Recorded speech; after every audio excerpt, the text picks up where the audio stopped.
Yes, Yo, what's going on, people? Back live and again, direct. back for the first time, disturbing the peace. You know this, bro. Do you know what's Disturbing the crazy though? peace. Right? So I was thinking about this the other day. That album, Back for the First Time, came out 24 years ago. Luda. Yeah, 24 years ago. The same year as Stankonia, So yeah, literally same year as 2000. Marshall Mathers. Like 24 Bro, years ago. How incredible did that time. go? And why am I still the same height? And bro, why are you still stealing my CDs? No, that was once. Was that one of the ones you stole from me? No. That was Snoop, innit? It was one CD. Do you know what? You'll get that back one day. You will get it back. Whatever, man. But no, Speaking of Snoop, that year he came out with The Last Meal, and that was my last like proper. That's when I was like, okay, cool, because he fell off a little bit when he went to No Limit, but he came back with that album. That was hard. Yeah, we're gonna have to do an episode on just music, I think, because I feel like it certainly influenced my teens, obviously with the garage music and stuff, and then obviously got to uni, hip hop, R&B was the way. Yeah. I'm just gonna keep this energy high because I'm proper bubbling about this. You're high, but you're short, bro. Big ego, innit? I've been really overwhelmed though. I don't know about you. I've been really overwhelmed with the feedback we received on just that intro. Obviously, know me all my life, and I've had so many ideas, plans, booby traps, and so when we had that call, I genuinely thought you were going to dismiss the idea. But no way, bro. No way. I think it was do you know what? The worlds, the gods, whatever, were working together. So it was a negative time in our lifetime. So we explained it in the first episode where my back was messed up. I was bedbound. Your Achilles were mashed up. We were both literally in bed, not working, in pain. So it was like, this is the moment. It's got to work now. So yeah, bro. I remember that call as well. I remember you calling me. Yeah, you were like, "What's wrong with you? Why do you sound so messed up?" And I'm like, "I'm lying down. This is how I sound again." Remix. But yeah, and I guess off the back of that, it took a long 2 years, as we mentioned in the last one. I'm not going to go into too much. And I guess, like me being me, I've always been self-fueled to kind of prove people wrong. I guess that's how you say that. That's my competitive side, my motivation.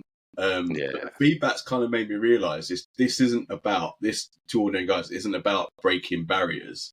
It's about just sharing our experiences that we're facing, and just hearing what our listeners think about it, really. Yeah, because there's a lot going out there right now. Do you know what I mean? Like the world's it's a crazy place, but you know, I think we're all just getting through it the best way we can.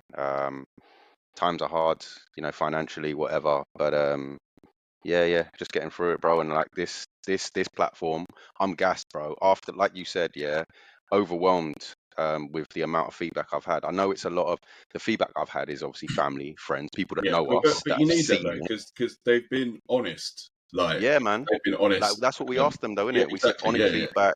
Like my mum, when she was scared to give us criticism, I'm like, just tell us, man. What's wrong with you? Just cuss us out. We're not good enough. Like, say, innit? Like, you told me off enough growing up. Yeah, but that's it. They don't do that now. You know, it's true. As we're big men, like the telling off is like a conversation. They'll be like, "Oh, well, you know." That's how it starts in my parents. It's not, "Why did you do that?" Yeah. Because when I was younger, voice. You get that disappointed voice. Wrong was always a question first. It was like, bro, conversation. Didn't you just get the slipper go? No. I was lucky with that. There were some aunties and uncles in the family though that had that ninja skills with them. Just out of nowhere. I'm blessed, bruv. I'm all right with that.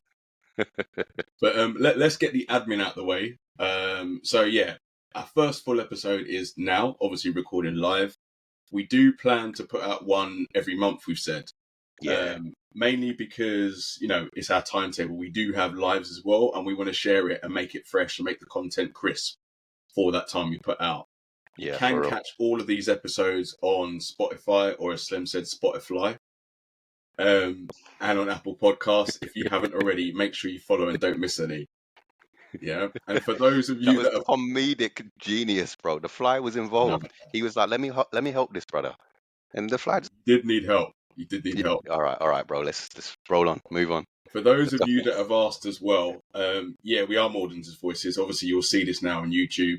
We'll start putting more content on YouTube, some shorts as well, and you can follow us on Instagram.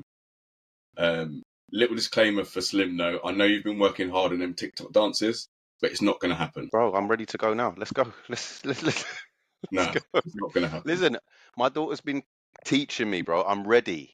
I'm ready. When we start opening up the TikTok dance competition, bro, you ain't got a chance. I'm telling you, I'm there. Is that why you got the hair? Bro, I'm going back in time.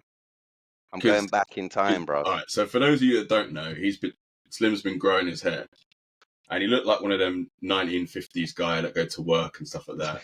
He went on holiday recently. Look at the picture. Look at our picture on Spotify at the moment. He went on holiday and he got them beach braids. This guy's an idiot. Most people This get rid of them before they come home, but he's still got them now. Come forward, Slim. Let them see it. Bro, stop hating, he's still bro. got them. He's still got You're only growing the fro to protect the bald patch, bro. That's right. That's what it is. I'm a grown man. You haven't got a 4. It's the 5 head, bro. Put 5 fingers there. You'll be able to count them. This is why I'm the brains of this podcast. Yeah? No, that's true. That's true. This is the tech genius here. You're the tech guy. I can't even argue with that one, bro. No way. Cool. But yeah, like as Mike just said, like I've just come back from holiday. So since we recorded that audio, the first one that we released, I went to Malta with the family. That was an amazing holiday. I didn't get these done over there. Don't listen to this clown. But you're going back to the motherland. I'm going back to yards. Your motherland, yeah. I'm looking forward to it. It's a long time coming. Fly out in a couple of days. Touchdown to hopefully the nice warm weather, sand, sea. Good food. Bro. The food is the one I'm looking forward to. Jealous. Yeah, not going to be hunting No Vibes Cartel, but yeah, I'm going to enjoy it anyway. We said as well that we always wanted to go to so obviously Mike's parents are Jamaican, and we always wanted to go there. And then my dad's from Mauritius. I'm mixed race. My dad's Mauritian, mum's English, bit of Irish and Welsh, Scouser, and we always said we wanted to go to each other's kind of places in terms of where we're from, innit? So we can still make that happen. We can still make that happen. The more people that follow, like, and subscribe, and they might fund it. I don't know, but yeah, not a bad shout. It's the plan going forward. All right, let's so we got the admin out of the way. Let's slide into this week's episode. So I guess first of all, we got to clear up something, and I think you know what this is, Slim. It's your name. So, for those that don't know, Slim is not his government name.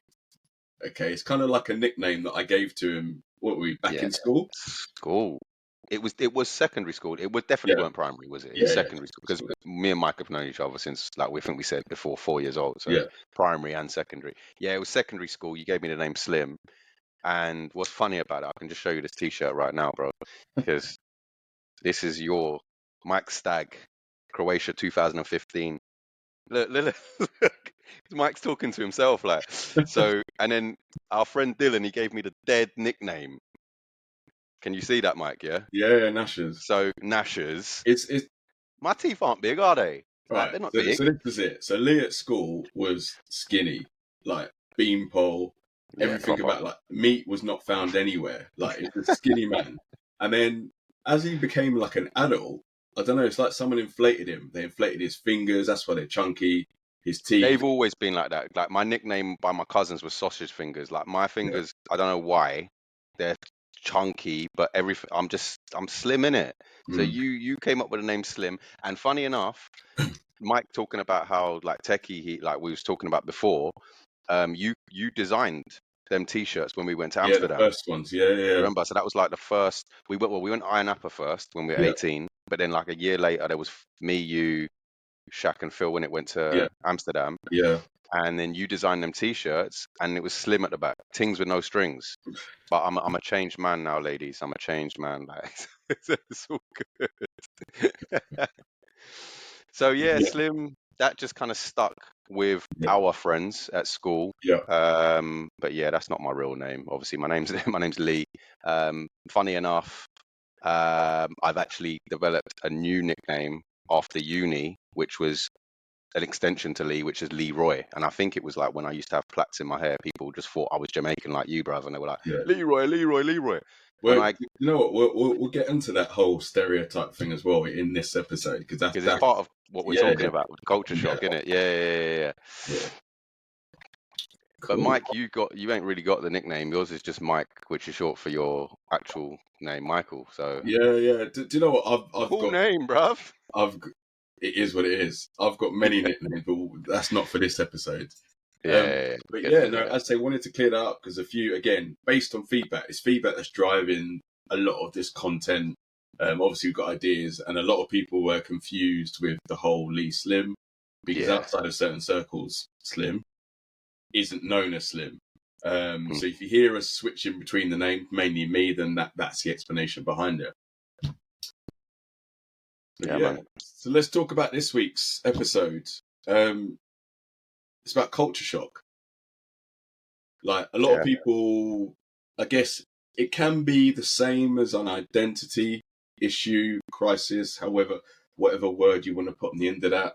But it's a topic for me that was really important and had an impact on me growing up. And then it made me think, well, I came from my background. Obviously, Lee's got a different background. And how many other people experienced that? So let's take it back to around 1994. Yeah, 94, 95. Yeah. So 94 was when we started secondary school. Yeah. So I want to take it a bit before then, if you don't mind. Only because it's the first. So in terms of culture shock, and obviously I explained to the listeners and the viewers out there, I'm mixed race.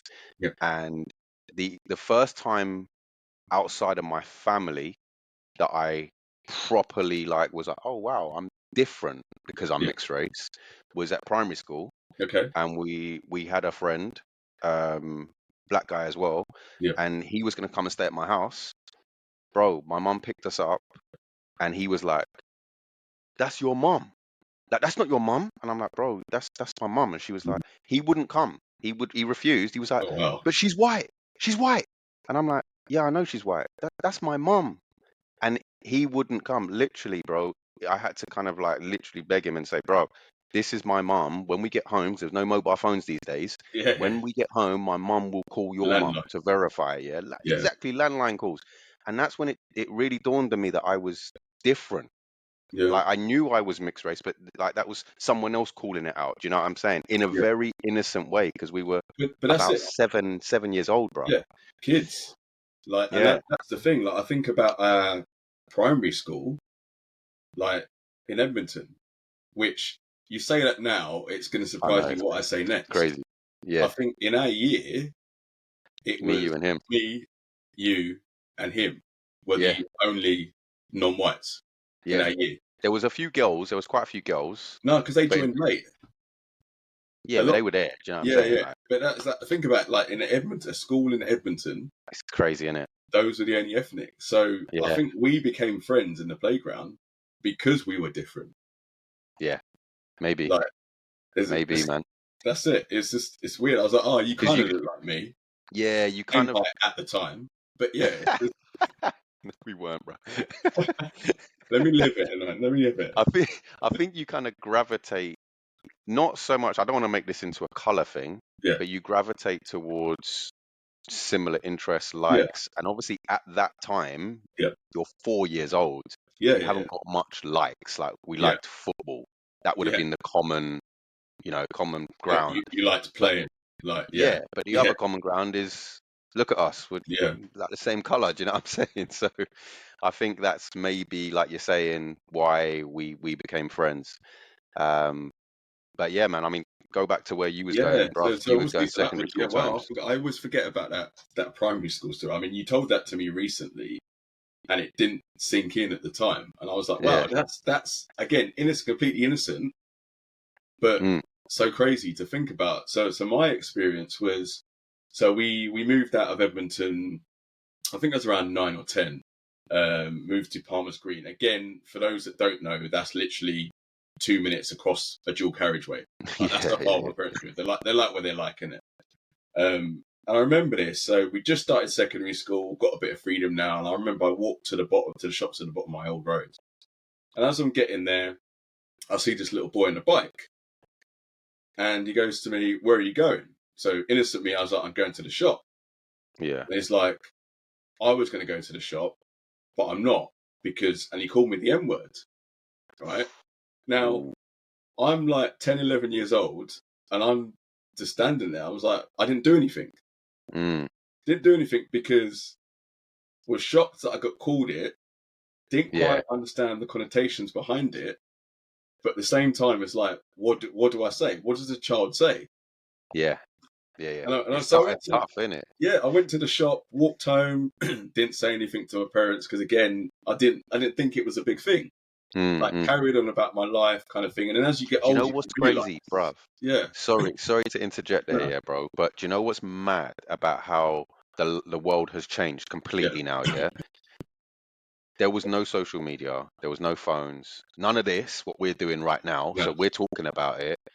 No one would have spoken about it before. And like obviously the current climate with the EDL and what's going on with the protests and stuff. So people like talk about stuff like that, and it would have been big. So potentially in today's world, if you was 11 years old, you'd have a mobile phone. You'd probably go on Snapchat or something that the kids are using. Yeah, it's mad, isn't it? It's mad. Yeah, and it would become something. It would become an issue and a problem where that boy was probably just, ignorant. He was a kid. Same like similar age to you. I can't even describe what he looked like. I just remember him being on a bike. I remember him being white, so not from an ethnic background, like white. Yeah. And as I say, I don't think I ever saw that kid again. Which is really weird. It was like it was a weird moment. But from that day, and I want to say it played in my mind, but it's made me think, like the question that everyone asks, I guess people ask at different times in their life growing up, but was like, who am I?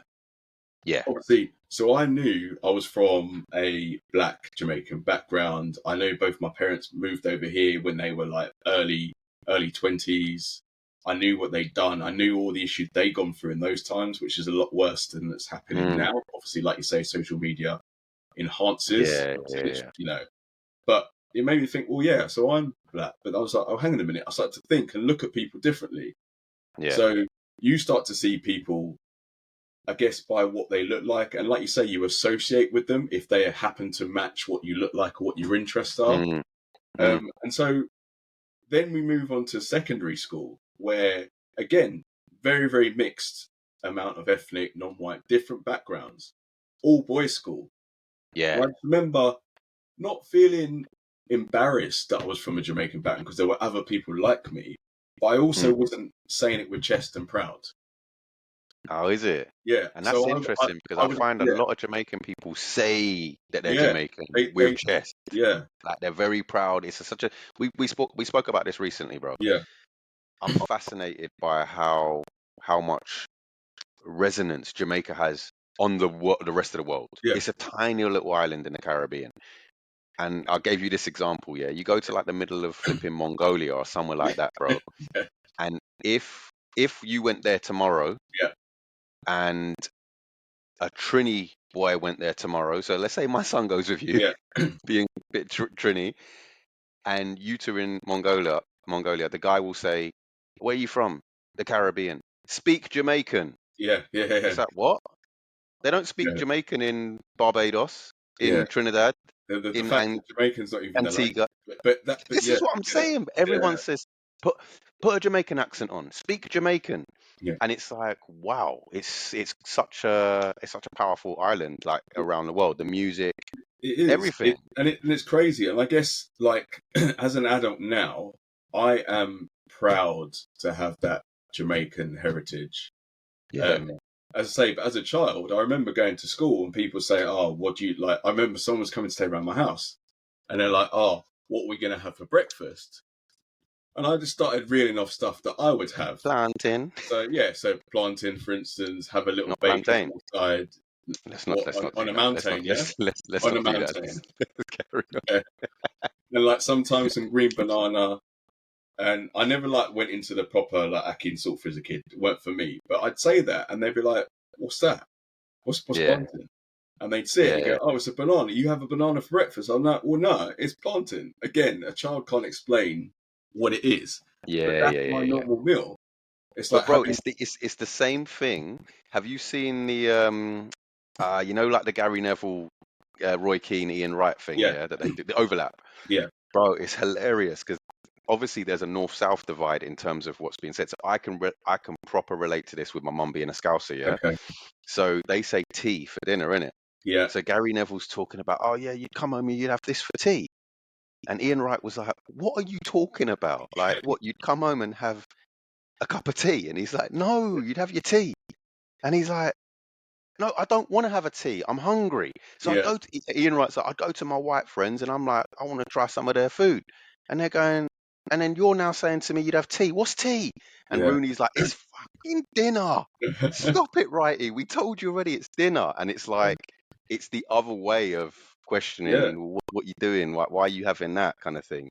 It's great. It's crazy. So it's like, and you're right. I remember that whole tea thing the first time we were in someone's house, and they're like, "Oh, we're gonna have nuggets and chips and beans for tea." I was just like, "Okay." Like, I didn't mind the food, but I was confused because, again, at home we didn't call it tea. It was dinner. Exactly. And on a Sunday, we get a little treat towards the end of the night, and that would be like a supper snack, like just before bed or whatever. Right. Yeah. Like cheese and toast, Jamaican ginger cake with custard. Yeah, or ginger cake. Yeah, bun and cheese. But this is the thing. So it's like, and I got to the point where I got so bored and frustrated having to explain the things I have, what food I eat, the way I eat it, but also frustrated with myself for not understanding where it comes from or how it is to give the full explanation. Bro, that's a great point. So, like, obviously, touching on where I'm from, Mauritius, it's such a, like, the island's got so many different races. So you've got the Creole Mauritians, where my dad's from, Indian Mauritians, Chinese, so, and then obviously the English that are over there as well. But I always used to kind of say to my dad, me and my sister would be like, why didn't you teach us Creole to speak the language? So when I got older, I didn't really know any other Mauritians apart from my family. And they're probably the only Mauritians you know, because there was so many of us, bro. Yeah. Like, that was one great thing about growing up in my household. It was such a loving, like, very tight-knit family that I grew up in. Ironically, I didn't really see my mum's side of the family too much. I used to see my dad's. I'd be with my dad's all the time, and all my cousins that you became friends with as well, because we were like similar ages, innit? Yeah. But yeah, like, when I started to meet other Mauritian people through football and stuff, and then they would speak Creole to me, and I'm like, yo, I can understand it a bit, but I can't really speak. They're like, what kind of Mauritian are you? And I'm like, I don't know. And then they'd be like, people say to me, what's your, what kind of foods do you have? And I'm like, I don't know, like roti, a bit of chicken curry. Like, I don't know. So I started getting frustrated with myself as well, Mike. So I can completely relate to where you were coming from. Again, so I don't think I said with pride that I'm Mauritian until I got a bit older. Yeah. And I've been twice, obviously, and I've seen the island. I've seen, like, where my dad was born and where he grew up. I played football over there against the national team. Oh, look at me before you do it. I played against the national team. We drew 1-1, dead team. That's why we'll never get to an African Cup of Nations, bruv. But yeah. But it's true though, and I guess you got the pride probably when you went, or one of the times you went, you started to feel like, oh, this is my background, this is my area. And for me, it was, I'd been when I was younger, when I was tiny. I went when I was probably, I went when I was 15, day after GCSEs. That was Blancs Mike, innit? Yeah, Mike. Yeah, I remember them days. It's still there, don't worry about that. Okay. And then, and for me, it was just like, I was just proud to be there. That and the 98 World Cup. Like, Reggae Boys, bruv. Yes. To France, it was heavy. We went on a school trip to France, went into the shop, saw the Jamaica shirt, and I bought it. I was like, my team, my country are in a World Cup. Yes, we got battered by everyone. Who cares? We scored 2 goals. Robbie Hurl scored a goal in the World Cup, bro. Yeah, but that was like, you know what? I was like, I'm proud to be Jamaican. Like, I'm proud of my identity. And it's like, at that moment, I guess my confidence of who I am started to come out. It didn't matter what people said to me or what they believed. I know where I'm from. I'm proud of that. I know what my parents have done to get me to where I am. And this is what I want to instill in my kids. That was that moment there. And then as we go skipping through fast track into like adulthood now, I'm like, I love the fact that I can go into a supermarket and get Jamaican ingredients, or I can get ingredients you from couldn't another back in the culture, day. and decide if I'm going to cook Thai food. Great, I can go to a shop and buy that there. I don't have to drive for hours to get it To a restaurant. Exactly. Yeah. I love the fact that culture, the one that kind of hindered and confused me way back when, is now empowering me to embrace everyone I interact with. And to take in their culture and make it part of my own, because that's we're what all we do. different, bro. Yeah, exactly. Yeah, 100%. We're so different, and like, funny enough, with all this negative press going on at the moment, I believe personally, this is how I feel about it, but the fact that we are so multicultural and diverse, maybe more so like in London, I suppose, but we live, like, I love the fact that we live in London and it's so multicultural and diverse. I love it. You know, it's amazing because there are so many differences. We've just touched on it on this episode in terms of little things about being Jamaican, little things for me about being Mauritian, about having my Irish roots, my Welsh roots. It's like, I think it's fantastic. And you know, when Amari was born, that's my oldest, my daughter, I remember the nurse coming up and saying, like, what ethnicity is she? And I said, just tick other, we're going to be here all day. Because my kids are so mixed race, because obviously their mum is mixed race as well. So but it's beautiful, man. Like, you know, and obviously It's like funny your you boy say as well. that, because so obviously, my wife has an Indian background. Obviously I'm black, which was years ago that would have been a taboo relationship, just because of culture clash. Now I probably know 3 or 4 that are in the same situation, which again is a blessing. So my son is unique in that respect, and I hate when I have to fill out a form and they ask for the ethnicity or the background, because it's not. He got that good hair. He got that good hair. Yeah, but it's confusing. And to be honest with you, sometimes I put black other, sometimes I put Indian other, because a lot of the forms don't have. Is there no mixed for black and Asian? No. Really? No. So it will just be the black and white. Black mixed, white mixed, Asian mixed, and then recently the forms have started to do other mixed background.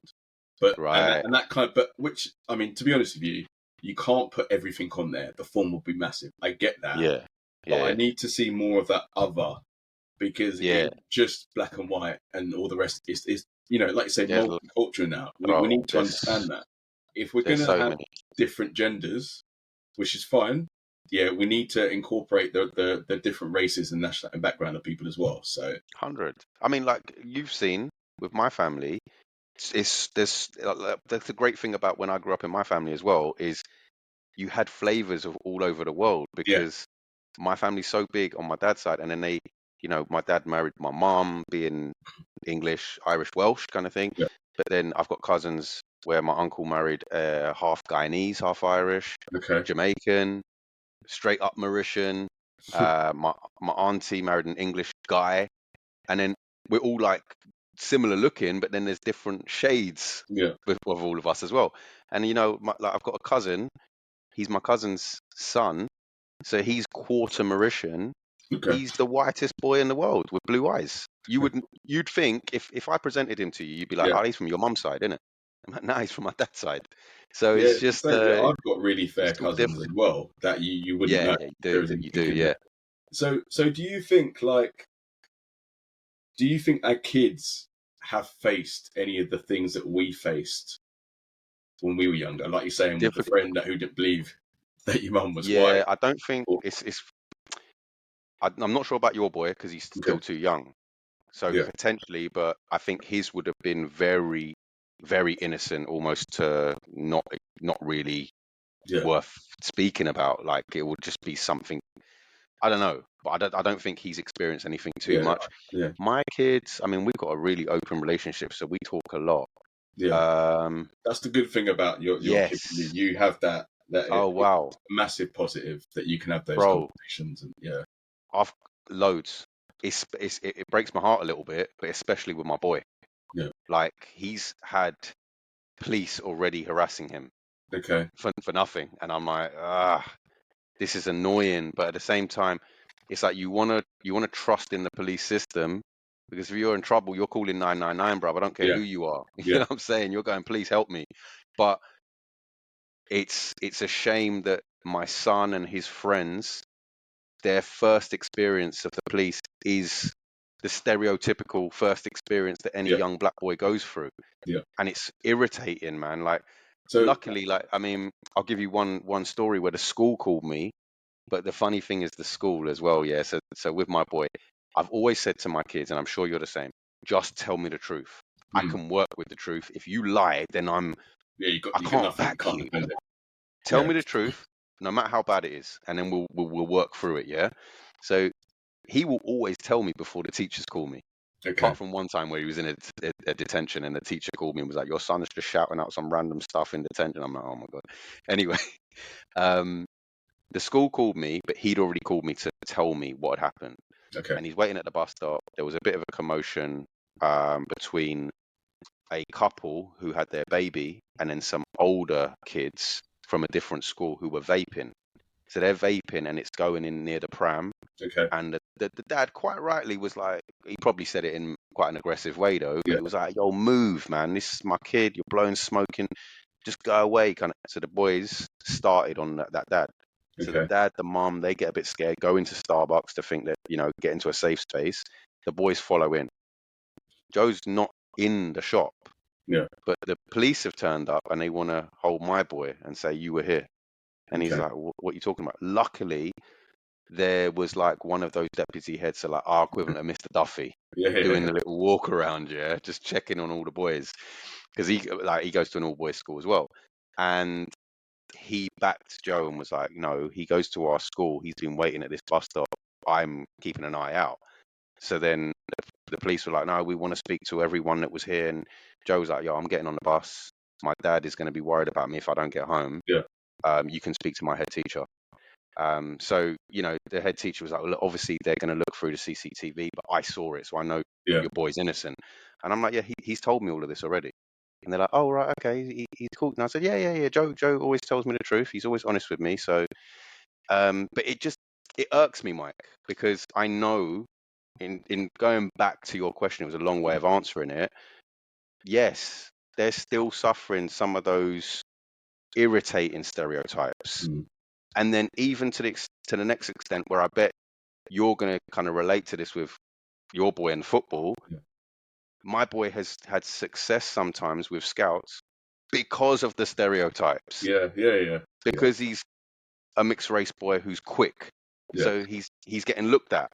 And it's like, okay, we maybe got to use this to our advantage then. Well, and this is it. And that kind of rolls onto it. So we discussed the harassment stereotypes, like you say, with the police and stuff. One of my irks at the moment, and it's always been the assumption that because I'm black, I must be fast. Or you are, though. It's a fact. Because I'm Jamaican, I must eat jerk chicken. You do, though. Or I must have dreads, like your fake ones. No, you don't. I must smoke weed. Like all of these things, like that's the bit that annoys me a little bit. And I'm at the age now where I just laugh it off. Like I join in. Like the last, I think it was not my current job, but a job before. This guy started, and he was just trying to be friendly, just trying to make friends. He'd been like there 1 week, and we were walking to lunch, and he goes, "Oh, so where are you from?" And I was like, "I live out of London." He goes, "No, where are you really from?" And I was like, "I live out of London." And he's like, "Oh, okay." And I was like, "Look, my parents are Jamaican." He goes, "Oh, okay, yeah. So how?" And he goes to me, "So how do you do your jerk chicken then?" And I was like, "The same way as Levi Roots." You should have said the same way as Jamie Oliver. Like it's just. But then on the way back, I started singing Bob Marley songs with him because I thought, you know what? It's not. And that's you. It's not his fault. That's such a Mike thing to do. He doesn't understand that what he's doing is inappropriate. He's just trying to be friendly. It's like non-malicious. but I have to educate him at some point. But at this moment in time, he's trying to be friendly. Over the course of the next couple of months, like, we became good friends. And I kind of educated him enough to say, look, you can't say certain things in a certain way, even if it's innocent, because you might say it to the wrong person. And similarly, I've done stereotypical stuff to my non-ethic friends as well. Bro, within our own four walls, everyone says certain things that are like not right, bruv. Like, I don't care who you are. John Barnes said that recently, and he was like, everyone's like said something a bit racist or prejudiced within their own confines of their own safe space in home. You know what I mean? And that's it. And I guess because my son's at that sponge age, like 7.5, I'm conscious of what I say and how I say it to him, so that he picks up on the right way to say things. But should I say things wrong, then I also explain why it's wrong, because I don't want him to alienate others, and I also want him to understand how to respond if it comes across to him, because there are variants here, right? You can tell if someone's been malicious with it. Of course. Or not. It's the tone of their voice. The child, unfortunately, doesn't understand sarcasm as much as I try. He doesn't get sarcasm. But over time, he will develop it. And I don't want him to have that same experience that I had at 10, 11. Because like you say, escalation now through socials will be crazy. And we need to get back to that point of, like I say, absorbing, understanding, comprehending, before we then release our response. To what's happening. So do you think that you've changed, or your experiences on certain things in life, like stereotypes, have changed from being a young adult to like now, where you are now? So again, young adult through school, and probably about to, I guess, to end of uni. If someone had said something to me that I didn't find appropriate, I was instantly angry. I was calling them out. And from that moment in time, once I've done that with me, because again, I am quite stubborn, as you know, they're in my bad books. Right, they're on that list of people I don't like. The one that you're setting booby traps for, bro. Exactly. Now, as an adult, I'm like, it's pointless. Like, it's not about scolding you; it's educating you. And I guess, but it's like, I suppose, like you say, maybe I've not been as aware as you have, because obviously I had my kids a long time ago. They're a lot older, so I was a young dad. So I don't think there was much change from me being a young adult. Got it. Like not having kids to them being a dad and having young kids. I think it's more in the last couple of years, probably since COVID, bro, where you've had to really think about things, and that brought its difficulties, but it brought some great things to it as well, because I think it brought families closer together again, and it made you appreciate your family a little bit more. So you had to, innit, because you were stuck indoors with them. But exactly. I know what you mean. Though I do. Yeah, no, for real. But like, in terms of being a role model, like, I've got a girl and a boy, and we'll touch on that in a future episode. But in terms of the differences between raising girls and boys, but I've always wanted to make sure that I teach my daughter the right way, so that she knows the value of a good man, and then with my son, it's being that good man. And I think, both of them are showing real good qualities, if I do say so myself. They're all right. I sometimes wonder, are they actually yours? Because they're good kids. They are good kids. But like, do you know what I was thinking about the other day, right? Because when we went on holiday, and so my daughter brought her boyfriend, and then my son brought his best friend. Okay. So my son and his best friend were they were so funny. They were so funny on the holiday, bro. Like, David Attenborough should have been recording them and doing a documentary. He would have been like, these two young male species, they were going down to the beach, bro. If you had to do a spot the Londoner on a beach picture, these guys were in black tracksuits, bruv. 38 degrees in Malta on the beach. They're in black tracksuits. Me and my dad was there, like my daughter, and we were like, oh my God, look at them. What are they doing? And then they're like, no, we're not hot. And you could tell, like, once they got back to the room in the aircon, they would have been like, "Oh, I'm so hot," just trying to look cool, in it. It's too funny. But they have like their weird little nuances, and I genuinely think, Mike, it's because they go to an all-boys school as well. Yeah. So they do some weird stuff. I think we're a little bit, the banter level going to an all-boys school is different.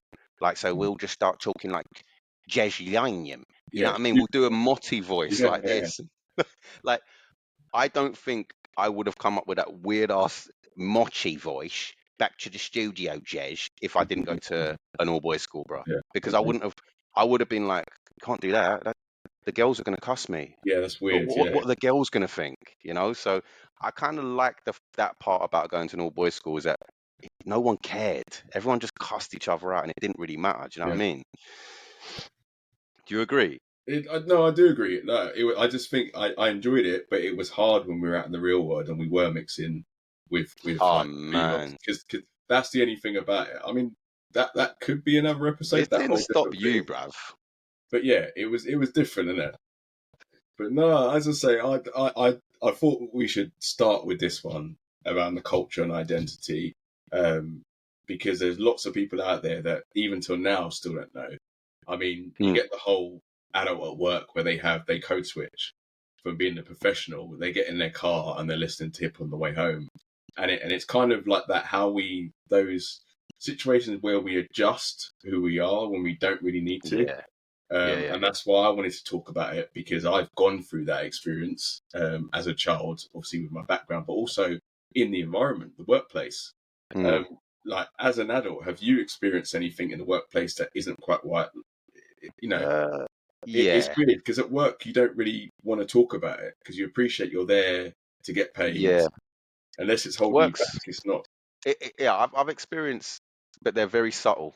So very, very subtle. So like, I remember when I was a lot younger and I was a trainee at my first company. So a management trainee, and I was going through the course. And then one of the other trainees, we were out one night, and literally he came over. I was already in the bar. He's come over. He shook everyone's hand, and then he come to me and he spudded me. And I was like, why are you spudding me, but you're shaking everyone else's hand? And it was just like, it's just little things like that.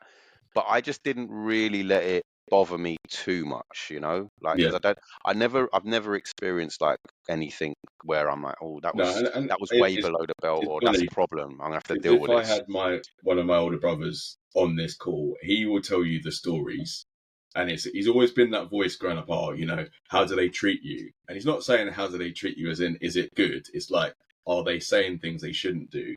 And it just goes to show how far we as a society have come. We know how to handle it in a way that's less aggressive or receive it, because he would have got some pelters. But yeah, that may be a private conversation offline. I think probably. No, man, I've enjoyed this one, you know. No, it's been good, you know. It's been good because it's obviously like opened up in terms of like who we are. So I think it's a good start. It's a good starting point. Obviously, you listeners, you viewers, now you heard the first episode where we were talking about who we are, but we've really delved into it today, so to give you a bit of a flavour of exactly who we are, you know, from our backgrounds and how we become friends. And obviously, you've seen some of the jokes that we've been digging each other out during this episode. It just happens, man. There's more. I haven't finished with you yet, you know. Bruv, I can roll out the best man speech. I've still got that on a USB, 40 years of hurt never stopped me dreaming. No. But no, this is, you know what? I'm going to say that's a wrap at the end of this episode. Hope you enjoyed this episode. Keep your eyes and ears peeled, and we'll catch you in the next one. Peace. Yeah. Peace out, people. Listen, as Mike said, he is going on holiday. So just to let you know, it will be when you get back. But I'd say in about a month's time will be the next full episode.